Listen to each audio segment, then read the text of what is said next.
आज का हमारा वीडियो आर्थराइटिस जोड़ों के दर्द को लेकर के है। अक्सर देखने में ये आता है कि जैसे ही ठंडी का सीजन आता है, क्योंकि अभी मैं जस्ट दिवाली के पहले ये वीडियो रिकॉर्ड कर रहा हूं और 3 दिन में दिवाली है, तो दिवाली पर आगाज हो जाता है ठंडक का, शुरुआत का। और जैसे ही ठंडी आती है, जोड़ों के दर्द के मरीजों के अंदर जोड़ का दर्द परेशान करने लगता है। तो ऐसी स्थिति में आर्थराइटिस के बारे में जानना और चर्चा करना बहुत जरूरी है। तो कौन सी आर्थराइटिस आपको है, इस बात का आप कंफर्मेशन भी इस वीडियो में कर सकते हैं और एक ब्रॉड गाइडलाइन हम हर प्रकार की आर्थराइटिस के बारे में लेंगे, जिससे आपको क्लैरिटी आए कि आपको कौन सी आर्थराइटिस है और उसका इलाज क्या होना चाहिए। तो ये पूरी मैं सीरीज आर्थराइटिस पर दोबारा से एक शुरू कर रहा हूं, इसलिए अगर अब तक आपने ये चैनल सब्सक्राइब नहीं किया हो तो चैनल सब्सक्राइब कर लें और साथ में बेल आइकन जरूर प्रेस करें, जिससे आगे के नोटिफिकेशंस आपको समय पर मिलते रहे। तो आइए शुरू करते हैं। आर्थराइटिस बेसिकली दो चीजों से मिलकर बना है। आर्थ मतलब जॉइंट एंड आइटिस मतलब इन्फ्लामेशन, जोड़ों में होने वाला इन्फ्लामेशन। जब इन्फ्लामेशन आएगा तो क्या होगा? सूजन भी आएगी, रेडनेस भी आएगी आपके जोड़ के ऊपर। कुछ आर्थराइटिस में वो सूजन और रेडनेस नहीं आती, उसकी भी हम चर्चा करेंगे, परंतु दर्द रहता है। इसके साथ में जब सूजन इंटरनली आती है तो होता क्या है, उसमें कार्टिलेज धीरे धीरे डिटोरिएट होती है, गलना शुरू होती है और जोड़ की मोबिलिटी धीरे धीरे कम होती चली जाती है, जॉइंट डिस्ट्रक्ट होता है, फिर डिफॉर्मिटी आना चालू होती है और फिर आपको डॉक्टर बोलते हैं अब तो भाई देर हो चुकी है, सर्जरी करा लो। तो इस सर्जरी से कैसे बचा जाए, इसके बारे में भी हम चर्चा करेंगे। तो आपको किसी भी प्रकार की आर्थराइटिस हो, इस वीडियो में आपको उसको कंफर्म करने का मौका मिलेगा, उसके ट्रीटमेंट की एक ब्रॉड गाइडलाइन मिलेगी। और आर्थराइटिस करीब 100 से भी अधिक तरह की होती है, तो आर्थराइटिस की डायग्नोसिस बहुत जरूरी है, क्योंकि उसी पर डिपेंड करेगा आपका ट्रीटमेंट। और अगर सही ट्रीटमेंट नहीं लिया तो सही रिजल्ट भी नहीं आएंगे। तो हमारे देश में करीब 18 करोड़ से अधिक मरीज इस समय सफर कर रहे हैं आर्थराइटिस से। तो आपको ऐसे में 100 में से कौन सी आर्थराइटिस है ये जानना भी जरूरी हो जाता है, जिससे आपका इलाज सही डायरेक्शन में हो सके। और आपको ये भी समझना जरूरी है कि क्या ये आर्थराइटिस मेरी क्योर हो पाएगी या ये मेरी लाइफ टाइम रहने वाली है। देखिए, इस समय समाज के अंदर इस प्रकार की भावना बन चुकी है कि अगर किसी को ब्लड प्रेशर है, डायबिटीज है, तो वो लाइफ टाइम रहने वाला है, लाइफ टाइम दवाइयां लो। जबकि डायबिटीज के कितने मरीजों की डायबिटीज मैंने रिवर्स किया, ब्लड प्रेशर रिवर्स किया, आप अक्सर मेरे वीडियोस शायद देखते होंगे। परंतु आर्थराइटिस के बारे में धारणा एकदम उल्टी है।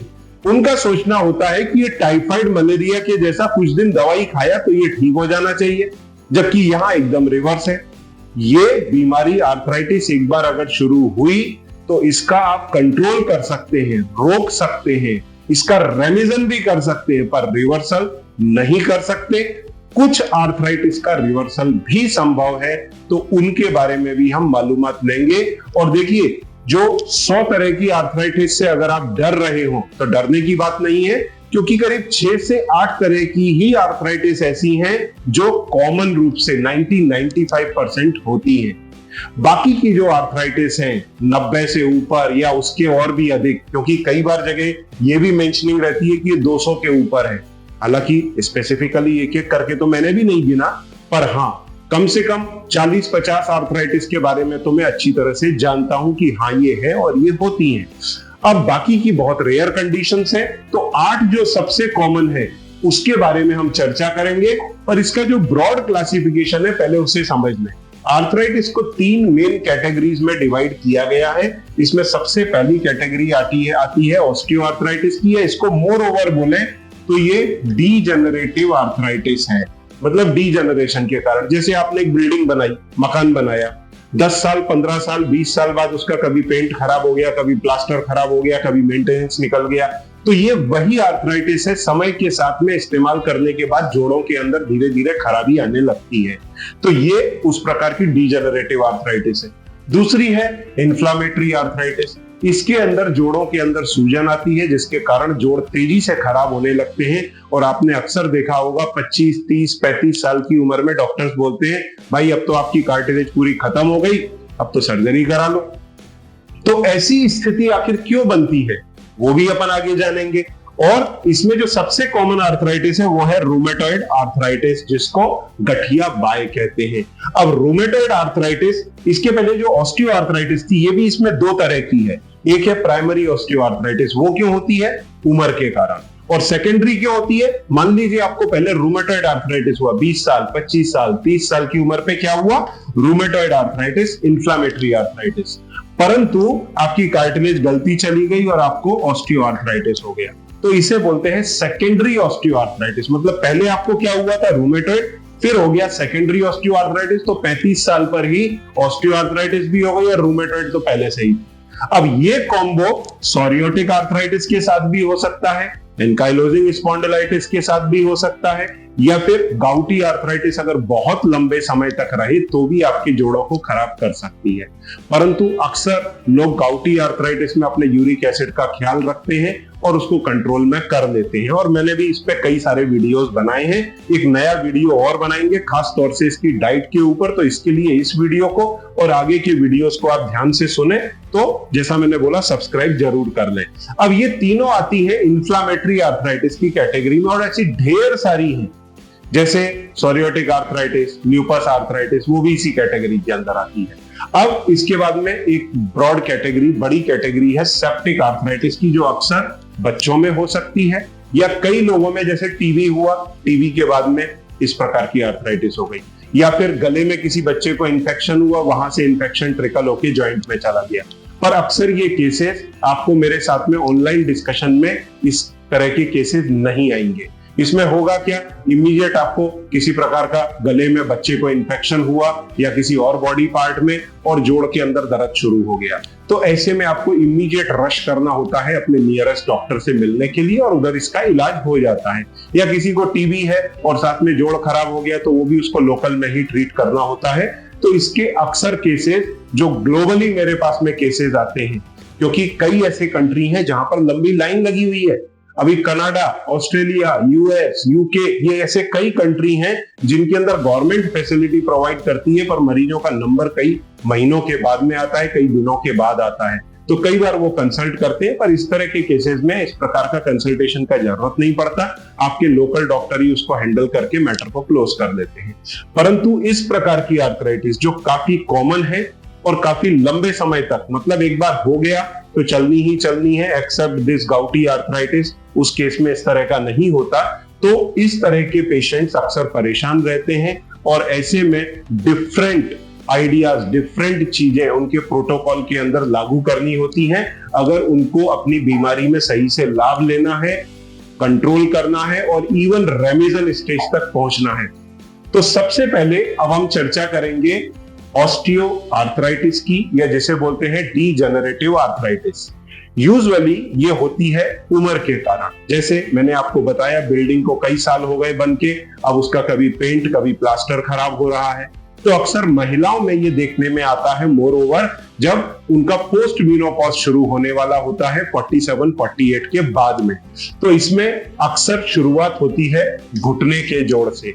तो घुटने के जोड़ से शुरुआत होगी, फिर दूसरे जोड़ों में भी होगा। जैसे जो ओबीज लोग होते हैं उनको कमर के अंदर दर्द शुरू होता है, कुछ लोगों को गर्दन में शुरू होता है, वो भी इसी का ही एक टाइप है डीजेनरेटिव आर्थराइटिस का। फिर एक उम्र के बाद, समय के बाद में लोगों को उंगलियों में, ये नाखून के पास वाला जो जॉइंट है उसके अंदर दर्द शुरू होता है, और ये कई बार डिसलोकेट हो जाती है। आपने कई लोगों की आगे की उंगली देखी होगी, ऐसे टेढ़ी हो जाती है। इसके अपार्ट जो गर्दन के अंदर होता है उसको बोलते हैं सर्वाइकल स्पॉन्डिलोसिस, कमर में जो होता है उसे बोलते हैं लंबर स्पॉन्डिलोसिस। तो जो कॉमन जॉइंट है वो कौन कौन से हैं? घुटना, हिप, कमर, गर्दन, ये फर्स्ट जॉइंट अंगूठे वाला, या फिर उंगलियों के नेल्स के पास वाला जॉइंट, डिस्टल इंटरफेरेंजियल जॉइंट जिसे कहते हैं टेक्निकल। तो इन जॉइंट्स में होता है, फीमेल्स के अंदर ज्यादा होता है, डीजेनरेटिव डिजीज है। वजन अगर ज्यादा होगा, कुछ फैक्टर है जो इसको एग्रीवेट कर देते हैं, जैसे आपका वजन ज्यादा है, कोई इंजरी हुआ, उम्र है आपकी, या फिर जेनेटिकली आप इन्फ्लुएंस्ड है इस चीज के लिए, तो ये सारे फैक्टर्स है। पर कुछ लोगों में ये यंग एज पे भी हो सकता है, जैसे कोई स्पोर्ट्समैन है या कोई सैनिक है, खड़े होकर लंबे समय तक CISF वगैरह में ड्यूटी देते हैं, तो उनके जब ज्यादा प्रेशर पड़ता है तो डीजेनरेटिव चेंजेस ज्यादा होते हैं। इसका मतलब क्या है वो भी आप समझें। हमारे जोड़ों के अंदर या बॉडी के डिफरेंट ट्रिलियंस ऑफ सेल, उनकी एक स्पेसिफिक लाइफ है, उसके बाद में वो डेड हो जाता है और उसको नई सेल रिप्लेस कर देती है। अब जब आर्थराइटिस होती है तो होता क्या है, कार्टिलेज के ऊपर लोड ज्यादा आता है और डैमेज, डीजनरेशन ज्यादा होता है। जैसे कोई स्पोर्ट्समैन है, रोज का 20-25 किलोमीटर भाग रहा है, या क्रिकेटर है, तेजी से बॉलिंग कर रहा है, तो उसके घुटने के जोड़ पे प्रेशर आता है, तो उसके कारण जोड़ में डैमेज ज्यादा है पर रिपेयर मान लीजिए कम हो रहा है, तो उसको आर्थराइटिस कम एज पे भी हो जाएगी। अदरवाइज ये क्या होता है, उम्र के साथ में जब हीलिंग कैपेसिटी ड्रॉप होती है या जब हार्मोन्स फीमेल्स में कम बनने लगते हैं पोस्ट मीनोपॉज में, तो जो हार्मोनल ब्लैंकेट हटता है तो हीलिंग कैपेसिटी घट जाती है और डीजनरेशन तेजी से होने लगता है, तो फिर ऑस्टियोआर्थराइटिस पिक्चर में आती है। तो इसके लिए अक्सर में आप लोगों को जो CDRI का प्रोडक्ट है जो काफी अच्छे से काम करता है, आपकी कार्टिलेज की हेल्थ भी इंप्रूव करता है, उसको रिपेयर करता है, इवन उनका क्लेम है रीजनरेशन का, जिसमें मैंने आपको देखी सामने भी आप एक्सरे में देख सकते हैं, साल भर के इस्तेमाल के बाद में कार्टिलेज की थिकनेस में इंप्रूवमेंट आने लगा। और जोड़ों के पेन के अंदर तो within 2 weeks to 3 weeks फर्क आने लगता है, मोबिलिटी इंप्रूव हो जाती है, ब्लड मार्कर जो है 3 से 6 महीने में इंप्रूव हो जाते हैं। तो ये एक रिसर्च प्रोडक्ट है central drug research institute of India का, जिसका नाम है जॉइंट फ्रेश और 4 स्टेप। तो इसका अक्सर मैं सेवन ऑस्टियोआर्थराइटिस में करने बोलता हूं, जिसमें आपकी कार्टिलेज की हेल्थ और जॉइंट की हेल्थ इंप्रूव होती है। साथ में 4 स्टेप लेने के लिए सलाह देता हूं, जिससे आपके जोड़ों का दर्द और सूजन घटता है। तो इसका सेवन यदि आपने पहले के मेरे वीडियो सुने हैं तो ये आप चालू रखें, बाकी इसकी इन लेंथ चर्चा हम आगे आने वाले वीडियोस के अंदर करेंगे। पर हाँ, अगली स्लाइड लेने के पहले मैं ये बता दूं कि ये सबसे बड़ा कारण है लोगों में घुटने की सर्जरी होने का।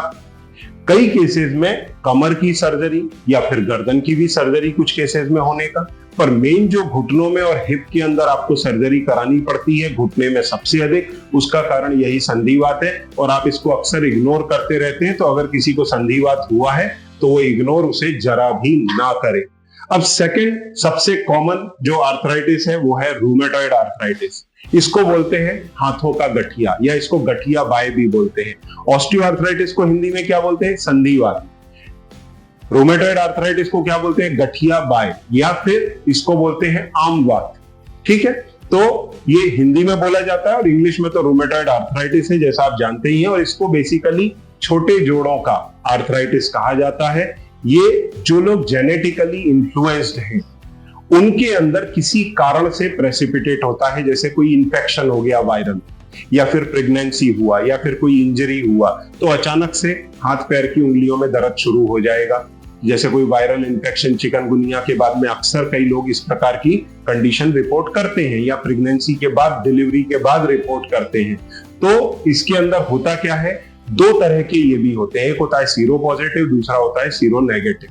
तो जो सीरो नेगेटिव है उसमें जब आप ब्लड टेस्ट करते हैं कुछ भी पॉजिटिव नहीं आता, और जो सीरो पॉजिटिव होता है उसके अंदर RA एंटी-CCP पॉजिटिव आने लगते हैं। साथ में आपके बॉडी में इन्फ्लामेशन बढ़ता है, जिससे कार्टिलेजेस तेजी से खराब होना चालू होती है। और देखिए यहाँ कार्टिलेज पूरी तरह इरोड हो गई है, जिसमें आपका ESR और CRP काफी बढ़ जाता है। तो अक्सर मैं इसमें बताता हूं कि आपको 5 प्रोटोकॉल्स फॉलो करना जरूरी होते हैं। एक तो अपना डाइट पर ध्यान दें, जिसपे अक्सर लोग इग्नोर करते हैं, डाइट के बारे में नहीं बताते। तो रूमेटॉइड में सबसे पहले डाइट के ऊपर फोकस करें, उसके बाद में दूसरा एक्सरसाइज योगा करें जिससे जोड़ों की मोबिलिटी बनी रहे। तीसरा वही जो सप्लीमेंट जॉइंट फ्रेश और 4 स्टेप मैंने हर्बल सप्लीमेंट्स बताए थे वो रेगुलर लें, जिससे आपकी जोड़ों का दर्द कम रहे, सूजन कम रहे और साथ में कार्टिलेज की हेल्थ आपकी अच्छी रहे।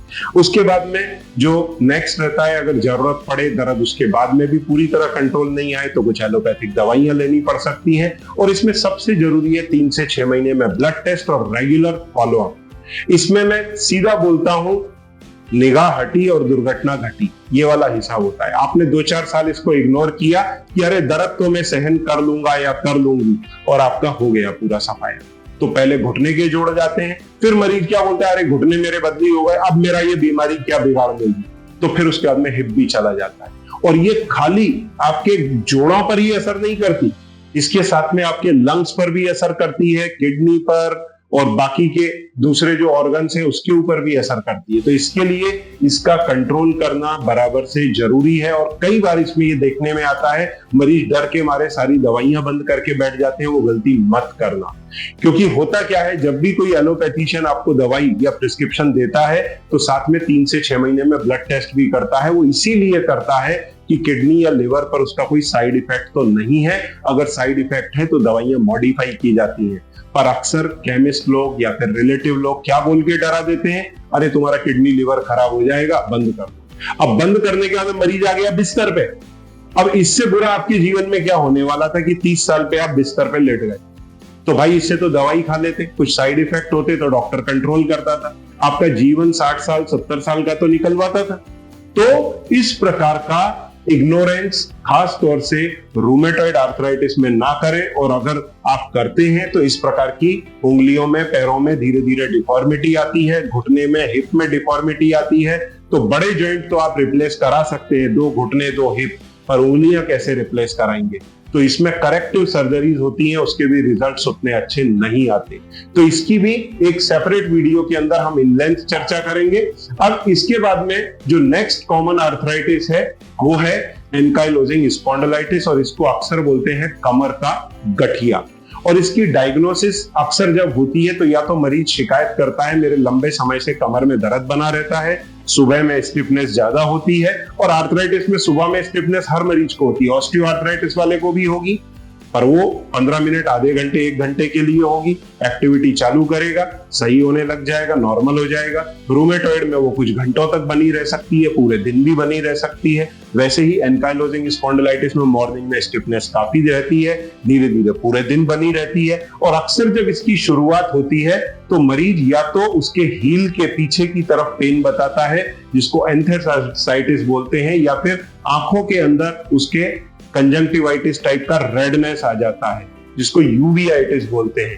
तो इस प्रकार के साइन सिम्टम या कमर के अंदर दर्द, इस प्रकार की चीजों से फिर डॉक्टर आपको बोलते हैं आप HLA-B27 की जांच कराओ। अगर आपके कमर में दर्द है, एड़ी में दर्द है, आंखों के अंदर यूवियाइटिस आपको हुआ है, तो फिर जब आप जांच कराते हैं तो 90-95% केसेस में HLA-B27 इसमें पॉजिटिव आता है।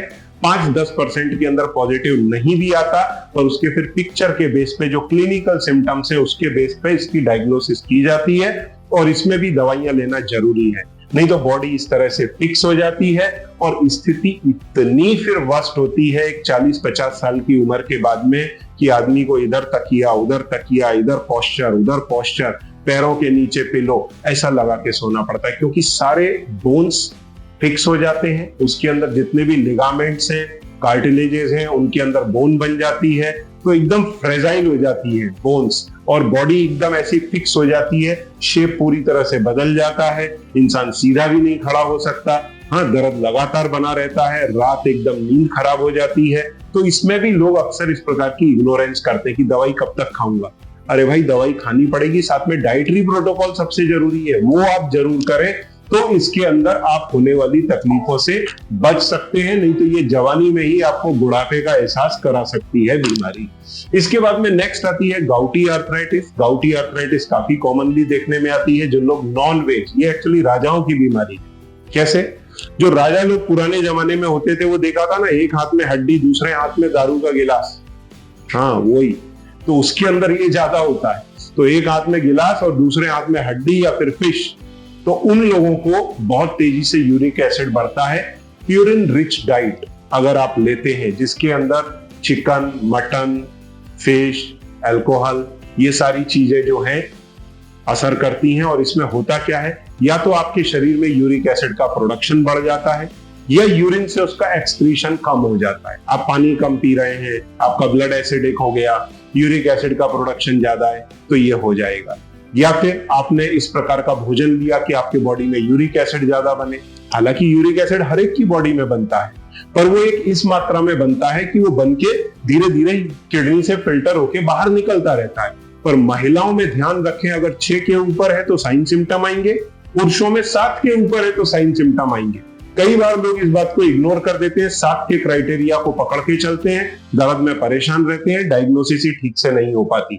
तो महिलाओं में, पुरुषों में, किसी में भी हो सकता है, यंग लोगों के अंदर हो सकता है। इसी तरह से रूमेटॉइड आर्थराइटिस वो किसी भी एज में हो सकता है, बचपन में भी हो सकता है, और 40-45 की उम्र, मतलब उसका मेन जो है ना 20 से 40 साल की उम्र।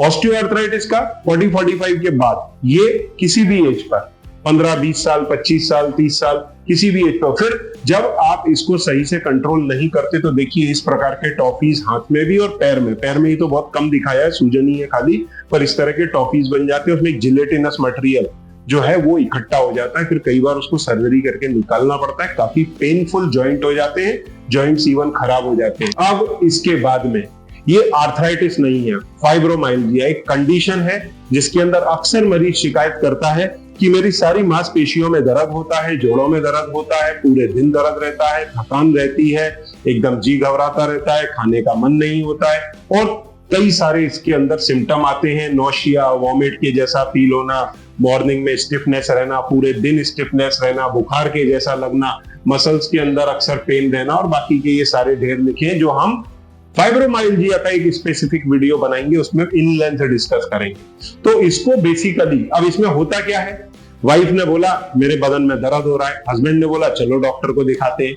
अब वहां पर जितने भी डॉक्टर ने ब्लड टेस्ट किए सारे नेगेटिव आए, तो हस्बैंड वाइफ पे डाउट करेगा कि यार क्या बात है, कुछ बहाना वहाना तो नहीं है, या फिर कोई बच्चे ने शिकायत कर दी, बच्ची ने जैसे 20 साल 15 साल की है, तो पेरेंट्स इस प्रकार का सोच सकते हैं, क्योंकि इसमें ब्लड टेस्ट सारे नेगेटिव आएंगे, पर पेशेंट को लगातार कंप्लेंट बनी रहेगी। तो इसमें ये 18 पॉइंट्स हैं, अगर इसमें से 10-11 पॉइंट्स भी अगर पेनफुल है, दबाने पे दर्द होता है, देखिए दो तरह की चीजें, एक जगह आप दबाएंगे तो दर्द होगा, और दूसरा दबाएंगे तो प्रेशर फील होगा, तो इसमें दबाने पे दर्द होता है इन पॉइंट्स के ऊपर। तो ये 18 पॉइंट्स हैं इनके आइडेंटिफाई किए हुए, इन पे अगर 10 पॉइंट पे भी दर्द है तो डायग्नोसिस फाइब्रोमाइल्जिया बनती है। सारे टेस्ट इसके अंदर नेगेटिव आते हैं। इसमें यूजुअली पेशेंट्स को एक्सरसाइजेस, अपनी लाइफ स्टाइल चेंज करने को बोलते हैं, साथ में कुछ सप्लीमेंट और दर्द की गोलियां, विटामिन के लेवल्स को सही से मैनेज करने के लिए बोला जाता है, और ये बहुत कॉमन है। अभी तक हमने जो भी आर्थराइटिस के बारे में देखा ना, ये सारे बहुत कॉमन आर्थराइटिस के बारे में ही डिस्कस किया है। अब एक आती है रिएक्टिव आर्थराइटिस, जो अक्सर होती है किसी इंफेक्शन के बाद। कोई आपको वायरल इंफेक्शन हुआ, सीवियरली आप सिक पड़े, या फिर किसी को एसटीडी, मतलब जो अपनी गुप्त रोग टाइप के होते हैं, उस तरह की कोई बीमारी हुई, और उसके बाद में इस प्रकार की डिजीज हो सकती है इंफेक्शन के बाद में। और इसमें एक स्पेसिफिक जोड़ के अंदर प्रॉब्लम आती है, जैसे घुटना पकड़ लिया, एंकल पकड़ लिया, या कोई दूसरे हाथ के जोड़ पकड़ लिए, और आंखों के अंदर भी इसमें यूवियाइटिस वगैरह देखने के अंदर मिलता है। पर ये कंडीशन पूरी तरह से समय के साथ में क्योर हो जाती है मोस्टली। तो 3 महीने, 6 महीने, 2 महीना इस प्रकार का पीरियड लगता है, पर ये भी काफी कॉमन है, इन्फेक्शंस वगैरह के बाद में देखने में आती है। इसके बारे में भी हम एक्सक्लूसिव चर्चा अलग से करेंगे। अब जो कंपैरेटिवली कम, लेस कॉमन आर्थराइटिस है, उनमें पर फिर भी एक अच्छी क्वांटिटी में होती है, वो है सोरियोटिक आर्थराइटिस, जो एक स्किन कंडीशन है, ऑटो इम्यून डिजीज। तो सोरियोसिस होने के बाद में स्किन पर रैशेस, पैचेस आ गए, उसके 5 से 10 साल के अंदर जोड़ों के अंदर ये बीमारी पहुंच जाती है और जोड़ों को खराब करने लगती है, जिसे बोलते हैं सोरियोटिक आर्थराइटिस। और उसी तरह से लुपस है, जिसके अंदर फेस के अंदर इस तरह के पैचेस या बॉडी के डिफरेंट पार्ट में पैचेस दिखते हैं, ये भी ऑटो इम्यून डिजीज है, और इसके अंदर भी जोड़ों के अंदर पेन शुरू होता है, पर 5 से 10 साल का टाइम लगता है। तो ये जितनी भी आर्थराइटिस है, इनके हम एक्सक्लूसिव वीडियोस बनाएंगे, उस पर चर्चा करेंगे, इनके ट्रीटमेंट पर बात करेंगे। एक ब्रॉड स्पेक्ट्रम के अंदर मैंने आपको बताया। फिर भी यदि आपको किसी प्रकार की आर्थराइटिस है और आप हेल्प चाहते हैं, तो आप सामने दिए गए नंबर्स पे संपर्क कर सकते हैं। मेरी टीम आपकी मदद करेगी, और हम आने वाले समय में इनके सबके एक्सक्लूसिव वीडियोस बनाएंगे, जिससे आपको क्लैरिटी आए और आर्थराइटिस को आप सीरियसली लेना शुरू करें। कुछ ही आर्थराइटिस है जो क्योरेबल है, अदरवाइज आर्थराइटिस क्योरेबल नहीं होता। ये आपके साथ में जाएगा, आपके साथ में लंबे समय तक रहेगा, ट्रीटमेंट भी इसका लंबा चलेगा, और अगर आपने इसको सही से ट्रीट नहीं किया तो ये आपको बिस्तर पे ला सकता है या आपके जोड़ बदली करा सकता है। तो इसलिए इसका ध्यान, इसका केयर करना बहुत जरूरी है। तो आने वाले वीडियोस में इन लेंथ हम और चर्चा करेंगे। Thank you very much.